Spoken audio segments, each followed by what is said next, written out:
So the reality for most of us in front-end development is that we're not blue-haired bootcamp grads sipping soy lattes in Silicon Valley. Now, it doesn't matter if you work at Google or the government. Pain is everywhere. At some point in your career, you're going to be told, it's just a button. Why is it taking so long? It might be your manager, but most commonly it's the back-end engineer with more keyboards than friends. The same engineer that'll make an API, designed like a Starfield NPC, that returns JSON in doctor's handwriting. Oh, and by the way, they make double your salary. Front-end isn't real engineering, and he uses Arch, by the way. Being a front-end developer is kind of like being a bumhole. You're squeezed between product, UX, and back-end. Get all of the blame and none of the credit. Now, in terms of actual work, despite JavaScript libraries surpassing the population of India, most of us are still working with React and TypeScript. At its core, the primary work of any front-end developer is smuggling data from front-end to back-end, and building UI components to send the data or show the data. Some other great and challenging work includes insanity-inducing bugs, a great feature of JavaScript, or general maintenance like packages or component libraries. Otherwise, the biggest influence on your day-to-day is the company you work at. I started my career at the startup, where you're paid in passion and your back-end engineer is Firebase. If you're one of the first hires, you get to build with new tech that you get to decide, which is pretty cool, but more often than not, that means you're the only hire. So not only are you front-end, but UX, back-end support, DevOps, and general IT.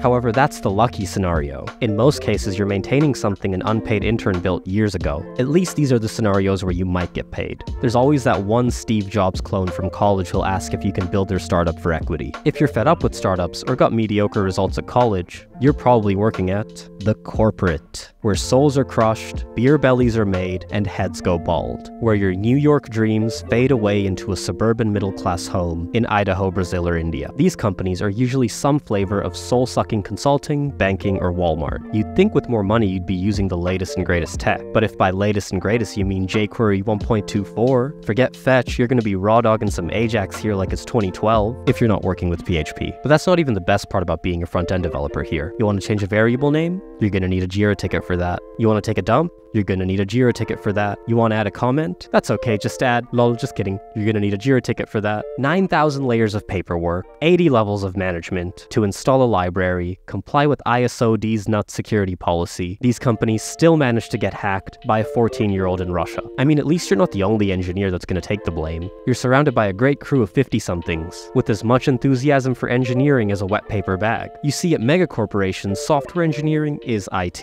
and IT is a cost center. Now, if you did better in college and graduated a virgin, you're probably working at Fang or Manga Soup. I don't know what it's called anymore, I'm not gonna lie. You did it, buddy. Your mom can finally brag. Oh, Bhabiji, my beta got into Google. I mean, I can't really slander big tech. You get instant YouTube clout. The day in the life videos look good. Great engineering, I guess. Look, I've never worked at big tech. I can't tell you the reality. From what I've seen, it's either getting paid to do nothing, quitting to become an influencer, or getting laid off. We really do be pawns in a game of billionaire ego chess. But hey, are you tired of working at terrible startups? Big boring corporations? Have you tried becoming smarter? By trying out the sponsor of today's video, Brilliant.org. Brilliant is an app and a website with thousands of lessons on math and science. I've been using Brilliant for the past few months to replace my doom scrolling habit. Now, instead of going on an endless Twitter loop, I can just open up Brilliant and have a quick lesson on math. And it's not just simple passive learning like reading a textbook or watching a video. Brilliant uses a bunch of active and reinforcement learning techniques.